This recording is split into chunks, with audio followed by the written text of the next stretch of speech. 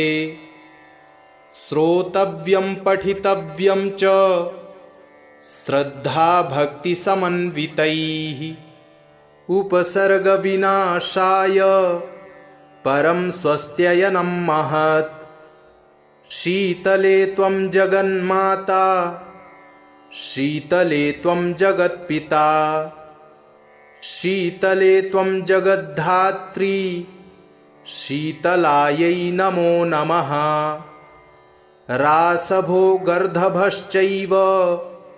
खरो वैशाखनन्दनः शीतलावाहनश्चैव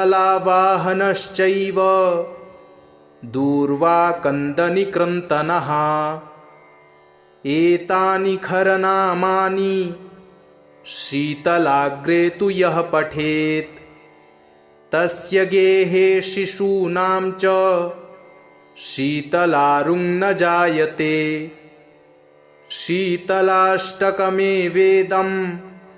न देयं यस्य कस्यचित् दातव्यं च सदा तस्मै श्रद्धा भक्तियुताय वै ईश्वर उवाच वन्देऽहं शीतलां देवीं रासभस्थां दिगम्बरां मार्जनीकलशोपेतां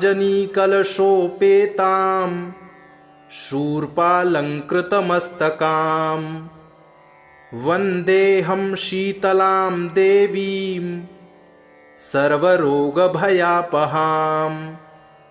यामासाद्य निवर्तेत विस्फोटकभयं महत् शीतले शीतले चेति यो ब्रूयाद्दाहपीडितः विस्फोटकभयं घोरं क्षिप्रं तस्य प्रणश्यति यस्त्वामुदकमध्ये तु ध्यात्वा सम्पूजयेन्नरः विस्फोटकभयं घोरं गृहे तस्य न जायते शीतले ज्वरदग्धस्य पूतिगन्धयुतस्य च प्रणष्टचक्षुषः पुंसस्त्वामाहुर्जीवनौषधम् शीतले तनुजान् रोगान् नृणां हरसि दुस्त्यजान्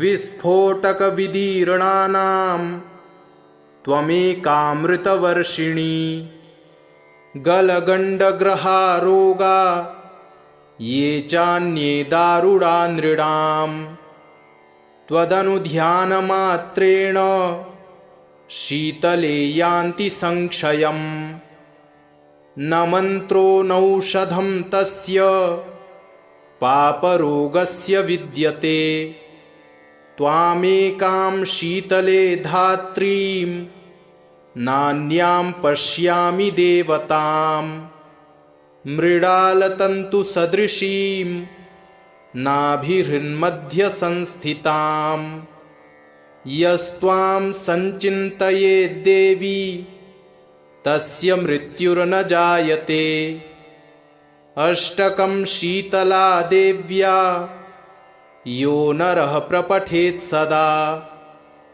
विस्फोटकभयं घोरं गृहे तस्य न जायते श्रोतव्यं पठितव्यं च श्रद्धा भक्ति समन्वितैः उपसर्गविनाशाय परं स्वस्त्ययनं महत् शीतले त्वं जगन्माता शीतले त्वं जगत्पिता शीतले त्वं जगद्धात्री शीतलायै नमो नमः रासभोगर्धभश्चैव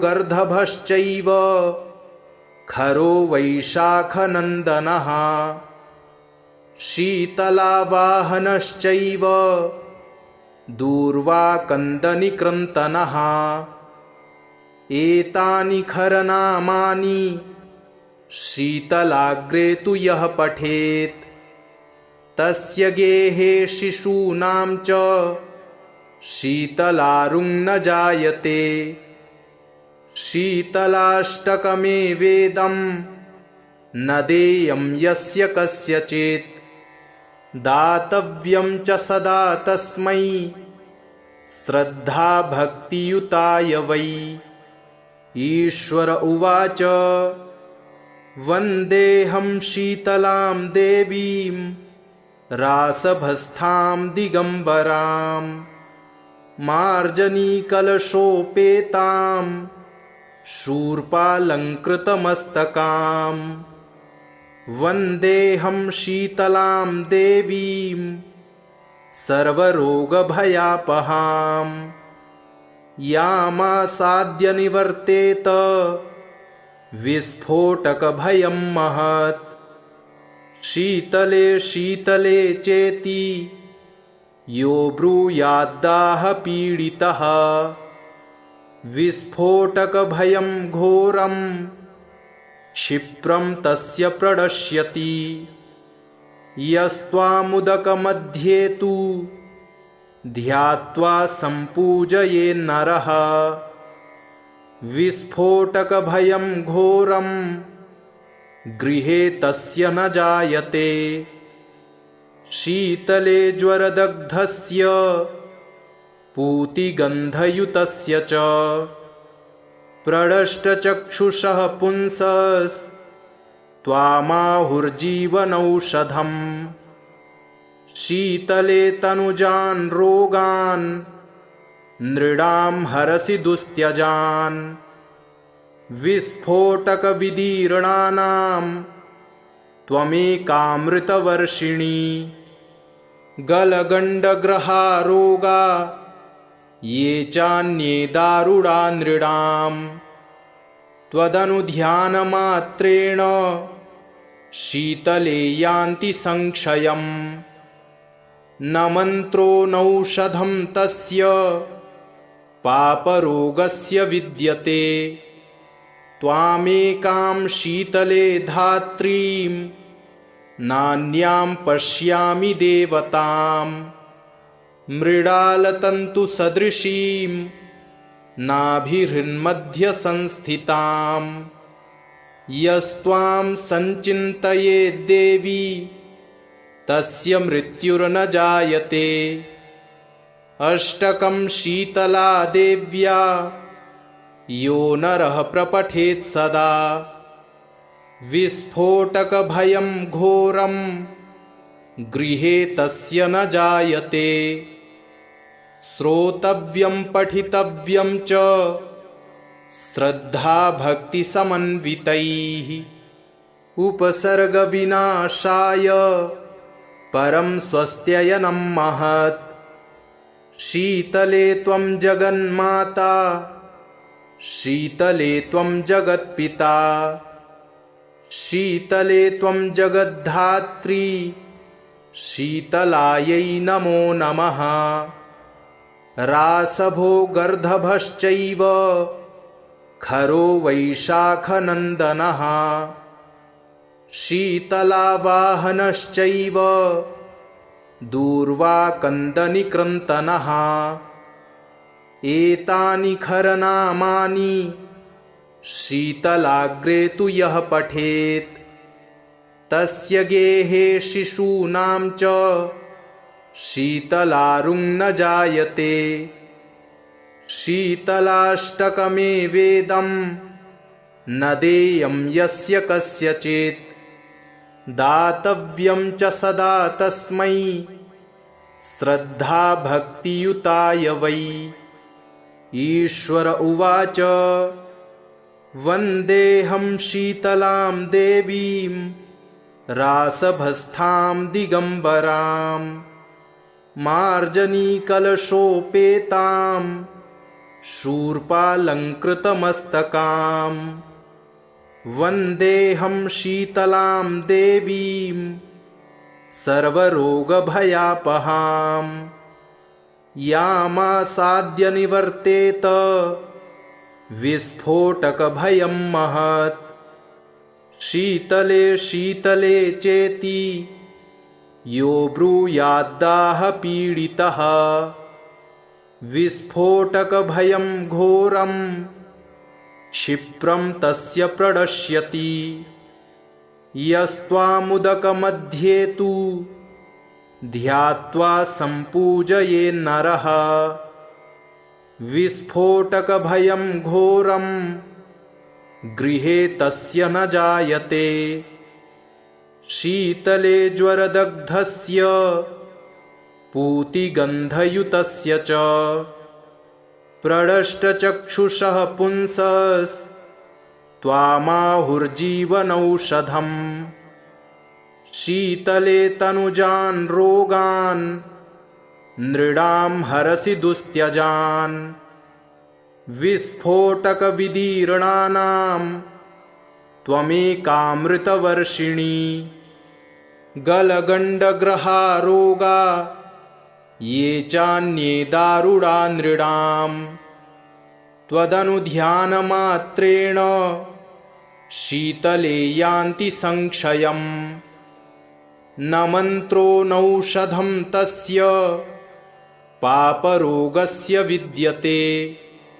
त्वामेकां शीतले धात्रीं नान्यां पश्यामि देवतां। मृडालतन्तुसदृशीं नाभिहृन्मध्यसंस्थितां। यस्त्वां सञ्चिन्तयेद्देवी तस्य मृत्युर्न जायते। अष्टकं शीतला देव्या यो नरः प्रपठेत् सदा विस्फोटकभयं घोरं गृहे तस्य न जायते। श्रोतव्यं पठितव्यं च श्रद्धाभक्तिसमन्वितैः। उपसर्गविनाशाय परं स्वस्त्ययनं महत्। शीतले त्वं जगन्माता शीतले त्वं जगत्पिता।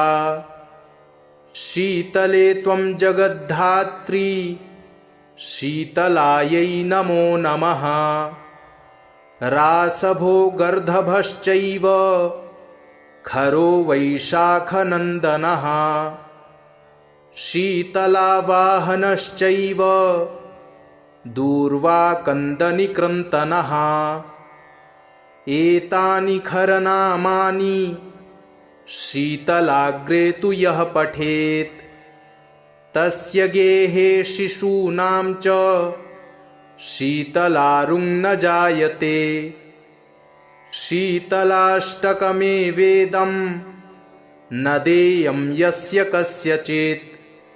दातव्यं च सदा तस्मै श्रद्धाभक्तियुताय वै। ईश्वर उवाच वन्देऽहं शीतलां देवीं रासभस्तां दिगम्बरां। मार्जनीकलशोपेतां शूर्पालङ्कृतमस्तकां। वन्देऽहं शीतलां देवीं सर्वरोगभयापहां। यामासाद्य निवर्तेत विस्फोटकभयं महत्। शीतले शीतले चेति यो ब्रूयाद्दाहपीडितः विस्फोटकभयं घोरं क्षिप्रं तस्य प्रणश्यति। यस्त्वामुदकमध्ये तु ध्यात्वा सम्पूजयेन्नरः विस्फोटकभयं घोरं गृहे तस्य न जायते।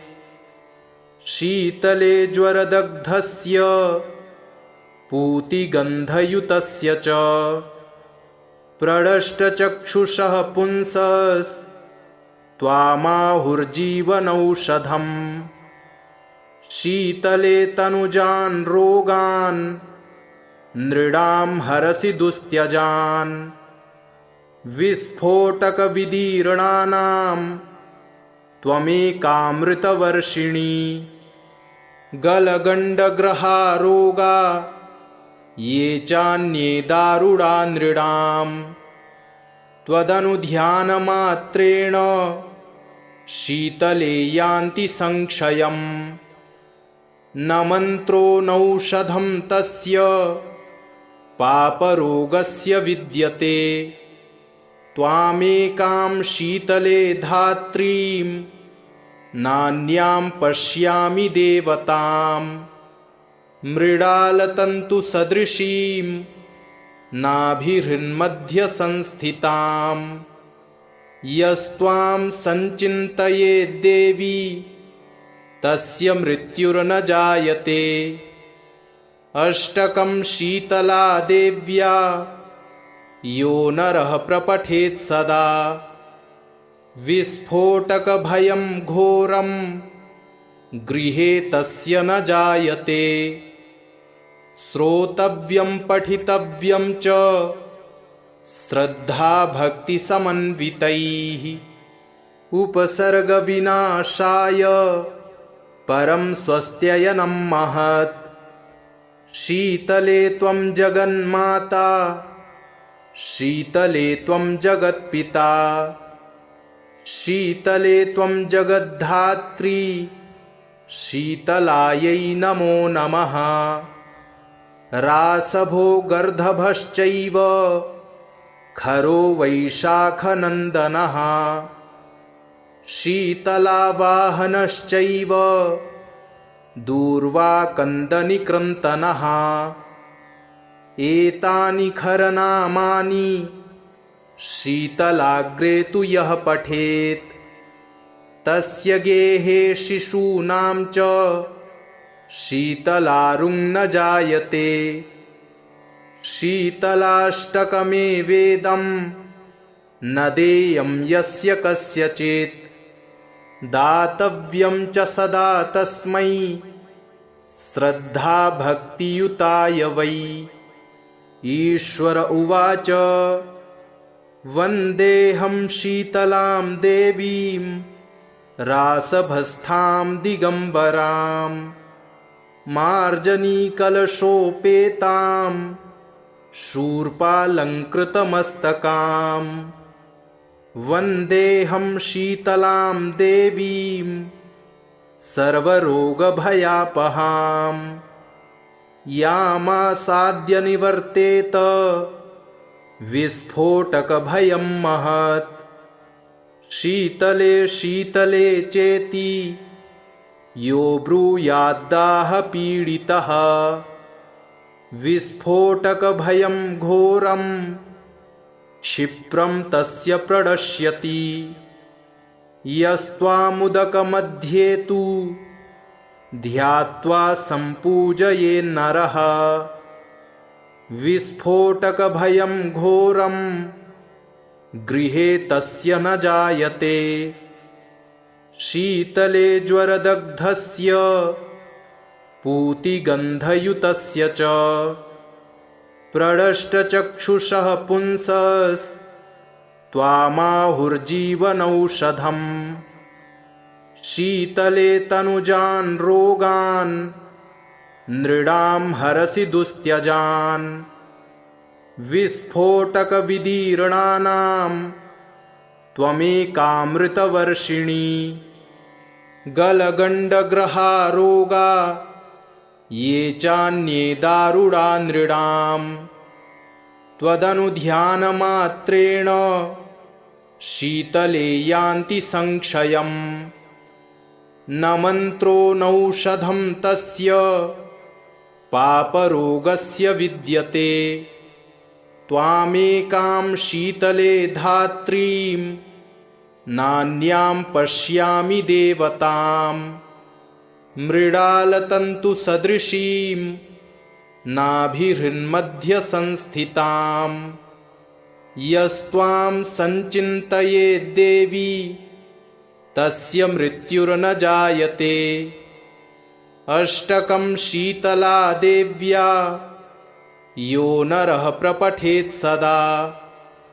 विस्फोटकभयं घोरं गृहे तस्य न जायते श्रोतव्यं पठितव्यं च श्रद्धाभक्तिसमन्वितैः। उपसर्गविनाशाय परं स्वस्त्ययनं महत्। शीतले त्वं जगन्माता शीतले त्वं जगत्पिता शीतले त्वं जगद्धात्री शीतलायै नमो नमः। रासभो गर्दभश्चैव खरो वैशाखनन्दनः शीतलावाहनश्चैव दूर्वाकन्दनिकृन्तनः। एतानि खरनामानि शीतलाग्रे तु यः पठेत् तस्य गेहे शिशूनां च शीतलारुं न जायते। शीतलाष्टकमेवेदं न देयं यस्य कस्यचित् दातव्यं च सदा तस्मै श्रद्धाभक्तियुताय वै। ईश्वर उवाच वन्देऽहं शीतलां देवीं रासभस्तां दिगम्बरां मार्जनीकलशोपेतां शूर्पालङ्कृतमस्तकां। वन्देऽहं शीतलां देवीं सर्वरोगभयापहां यामासाद्य निवर्तेत विस्फोटकभयं महत्। शीतले शीतले चेति यो ब्रूयाद्दाहपीडितः विस्फोटकभयं घोरं क्षिप्रं तस्य प्रणश्यति। यस्त्वामुदकमध्ये तु ध्यात्वा सम्पूजयेन्नरः विस्फोटकभयं घोरं गृहे तस्य न जायते। शीतले ज्वरदग्धस्य पूतिगन्धयुतस्य च प्रणष्टचक्षुषः पुंसस्त्वामाहुर्जीवनौषधम्। शीतले तनुजान् रोगान् नृणां हरसि दुस्त्यजान्। विस्फोटकविदीर्णानां त्वमेकामृतवर्षिणी। गलगण्डग्रहारोगा ये चान्ये दारुणा नृणां त्वदनुध्यानमात्रेण शीतले यान्ति संक्षयम्। न मन्त्रो नौषधं तस्य पापरोगस्य विद्यते। त्वामेकां शीतले धात्रीं नान्यां पश्यामि देवतां। मृडालतन्तुसदृशीं नाभिहृन्मध्यसंस्थितां। यस्त्वां सञ्चिन्तयेद्देवी तस्य मृत्युर्न जायते। अष्टकं शीतला देव्या यो नरः प्रपठेत् सदा विस्फोटकभयं घोरं गृहे तस्य न जायते। श्रोतव्यं पठितव्यं च श्रद्धाभक्तिसमन्वितैः। उपसर्गविनाशाय परं स्वस्त्ययनं महत्। शीतले त्वं जगन्माता शीतले त्वं जगत्पिता शीतले त्वं जगद्धात्री शीतलायै नमो नमः। रासभो गर्दभश्चैव खरो वैशाखनन्दनः शीतलावाहनश्चैव दूर्वाकन्दनिकृन्तनः।